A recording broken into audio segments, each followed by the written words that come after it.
శ్రీమన్మహాగణాధిపతయే నమః. శ్రీమాత్రే నమః. నా పేరు మురళీధర శర్మ. నేను ఇక్కడ హైదరాబాద్ పుప్పాలగూడ మణికొండ ఏరియాలో ఉన్నటువంటి గోల్డెన్ టెంపుల్ వద్ద నివాసం ఉంటుంటాను.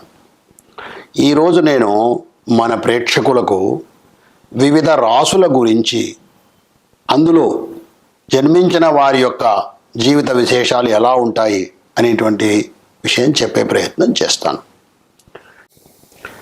ఇప్పుడు మనము కన్యా రాశి గురించి తెలుసుకునే ప్రయత్నం చేస్తాం. ఈ కన్యా రాశిలో ముందుగా ఏ ఏ నక్షత్రాలు, ఏ ఏ పాదాలు వస్తాయి? ఉత్తర నక్షత్రంలో ఉన్నటువంటి 2, 3, 4 పాదాలు, అంటే మొత్తం 3 పాదాలు. హస్త నక్షత్రంలో పూర్తిగా 4 పాదాలు, 2 + 3 + 4 7 పాదాలు.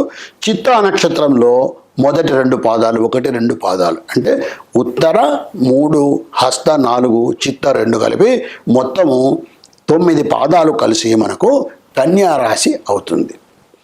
ఈ కన్యా రాశి సహజంగా పేరున్నట్టుగానే రాశి కూడా ఇది స్త్రీ రాశి. ఈ కన్యా రాశి స్త్రీ రాశి అవ్వటం వల్ల కన్యా రాశిలో పుట్టినటువంటి వాళ్ళు సహజంగా ఆ స్త్రీ లక్షణాలను కాస్త ప్రదర్శిస్తుంటారు. అంటే మృదువుగా మాట్లాడడము, సున్నితమైనటువంటి మానసిక స్థితి ఉండటము, ఇలాంటి లక్షణాలను ప్రదర్శిస్తూ ఉంటారు ఈ కన్యా రాశిలో పుట్టినటువంటి వాళ్ళు.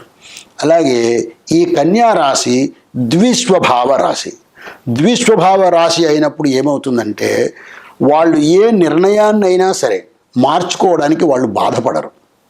ఒక నిర్ణయం తీసుకున్నారు, ఒక పని చేయాలని అనుకున్నారు, ఆ పని యొక్క మంచి చెడ్డలు ఆలోచించి ఇది ఇలా కాదు ఇంకో విధంగా చేస్తే బాగుంటుందని ఎవరైనా చెప్తే విని వాళ్ళ నిర్ణయాన్ని మార్చుకోవడానికి వాళ్ళు వెనుకాడే తత్వము ఉండదు ఈ కన్యా రాశిలో పుట్టినటువంటి వాళ్ళకి. తరువాత వీళ్ళు భూతత్వాన్ని కూడా కలిగి ఉన్నారు. ఎప్పుడైతే భూతత్వాన్ని కలిగి ఉన్నారో, కన్యా రాశి అంటేనే స్త్రీ రాశి అన్నాం, దానికి తోడు భూతత్వం ఉన్నటువంటి రాశి కన్యా రాశి. ఎప్పుడైతే భూతత్వం ఉందో సహజంగా వీళ్ళకు క్షమాగుణము, ఓర్పు ఎక్కువ.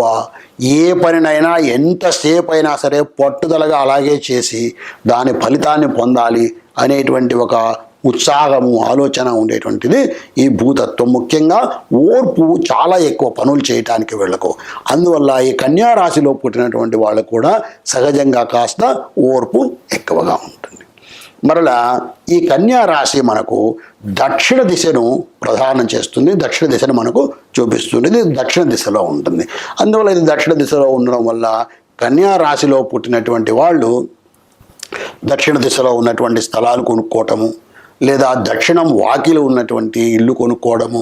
దక్షిణం వాకిలు అని అంటే చాలామంది ఏమనుకుంటుంటారు, ఓ దక్షిణ దిశ అంటే సౌత్ ఫేసు మంచిది కాదు అని అనుకుంటుంటారు. అది చాలా పొరపాటు. అన్ని ఫేసులు మంచివే, ఈస్ట్, వెస్ట్, నార్త్, సౌత్ అన్ని ఫేసులు కూడా మంచివే. ఏ విధంగా ఎటు ముఖం ఉన్నదైనా మంచిదే. ముఖం ఉన్నటువంటిది ఉండడం అవసరం, కానీ ఏ ముఖం కాదు. అయితే మన రాశికి, మన నక్షత్రానికి ఎటువంటి ముఖద్వారం ఉన్న ఇల్లు అయితే బాగుంటుంది, ఎటువంటి ముఖద్వారం ఉన్న ఆఫీస్ అయితే లేదా వ్యాపార స్థలం అయితే బాగుంటుంది అనేది తెలుసుకోవాలి. కానీ సౌత్ ఫేస్ అనగానే నాకు ఇది రిజెక్ట్, నాకు సౌత్ ఫేస్ వద్దు, ఈస్ట్ ఫేస్కు నేను ఇంకో ₹1,00,000 ఎక్కువ పెట్టి కొనుక్కుంటాను అనేటువంటి మానసిక స్థితి, అటువంటి ఆలోచన విధానం ఈ కాలంలో ఎక్కువగా చూస్తున్నాం. ఇది ఈ ఆలోచన విధానం తప్పు. ఎవరికైనా ఏ ఫేస్ అయినా సరే వాళ్ళ యొక్క రాశి ఏంటి, వాళ్ళ యొక్క నక్షత్రం ఏంటి, దానివల్ల వాళ్లకు ఆ ఫేస్ నచ్చుతుందా లేదా, ఆ ఫేస్ మనకు కుదురుతుందా, ఉపయోగం ఉంటుందా లేదా అని చూసుకోవాలి. ఈ కన్యా రాశి వాళ్లకు దక్షిణ దిశలో ఉన్నటువంటి ఆస్తులు కానీ, దక్షిణముఖంగా ఉన్నటువంటి ఇళ్ళు కానీ, వాకిళ్ళు కానీ ఉంటే ఇది చాలా బాగుంటుంది. తర్వాత ఇది కూడా 150 నుంచి 180 డిగ్రీస్ లోపల ఉంటుంది ఈ రాశి. దీనికి కన్యా రాశికి అల్ప సంతానం అంటే 1 లేదా 2 సంతానాన్ని పొందేటువంటి అవకాశం ఉంది. ఈ కన్యా రాశికి మీన రాశి వశ్యం అవుతుంది. అంటే 12 రాశుల్లో చివరి రాశి అయినటువంటిది మీన రాశి. ఈ మీన రాశి కన్యా రాశికి వశ్యం అవుతుంది. తరువాత ఈ కన్యా రాశి కూడా దీర్ఘ రాశి, కాస్త ఎక్కువ కాలం ఎక్కువ పరిమాణం ఉండేటువంటి రాశి ఈ రాశి. ఇది మన శరీర భాగంలో పొట్ట ప్రాంతాన్ని అంటే జీర్ణాశయము, కాలేయము ఇవన్నీ ముఖ్యమైనటువంటి కొన్ని అవయవాలు, ప్రేగులు ఇలాంటివి ఉండేటువంటి ఈ పొట్ట భాగాన్ని ఇది రిప్రజెంట్ చేస్తుంది. దీనివల్ల మనకి ఏంటంటే ఇందాక నేను చెప్పినట్టుగా ఎవరికైనా పొట్టకు సంబంధించినటువంటి అనారోగ్యం ఉంది లేదా ఇబ్బందులు ఉన్నాయన్నప్పుడు ఈ కన్యా రాశి యొక్క స్థితి ఏంటి, ఈ జాతకంలో ఈ కన్యా రాశిలో ఏ ఏ గ్రహాలు ఉన్నాయి, ఈ కన్యా రాశి యొక్క అధిపతి ఎవరు, లేదా కన్యా రాశిని ఏ గ్రహాలు చూస్తున్నాయి, దీనివల్ల ఈయనకి ఏమైనా లేదా ఈ జాతక రాశి పుట్టినటువంటి వాళ్లకు లేదా మన దగ్గరికి వచ్చినటువంటి వ్యక్తికి ఈ అనారోగ్యం, పొట్టకు సంబంధించిన అనారోగ్యం రావడానికి కన్యా రాశి యొక్క ప్రభావం ఎంత ఉందని మనం తెలుసుకోగలిగితే దాన్ని మనము తగిన పరిష్కారాలు కూడా చేయగలిగే అవకాశం ఉంటుంది. తర్వాత ఈ కన్యా రాశికి అధిపతి బుధుడు.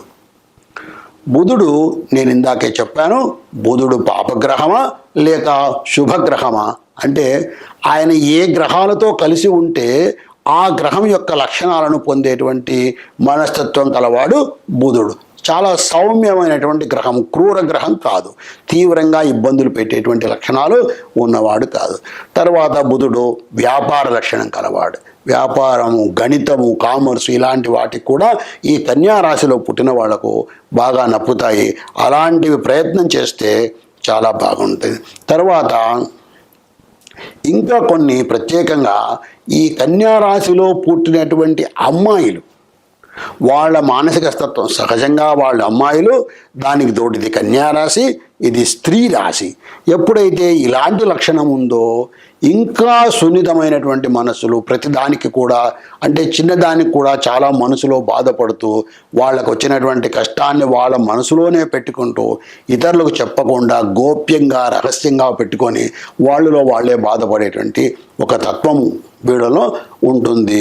ఇది కాస్త ఎక్కువగానే ఉంటుంది ఈ కన్యా రాశిలో పుట్టినటువంటి అమ్మాయిలకు. ఈ విధంగా కన్యా రాశి యొక్క లక్షణాలు మనం తెలుసుకున్నాము. దీన్ని మరింత లోతుగా అర్థం చేసుకొని తగినటువంటి ఫలితాలను వాళ్ళ జీవితంలో పొంది అభివృద్ధిని పొందుతారు ఈ కన్యా రాశి వాళ్ళు అని చెప్పి నేను ఆశిస్తున్నాను. శ్రీమాత్రే నమః.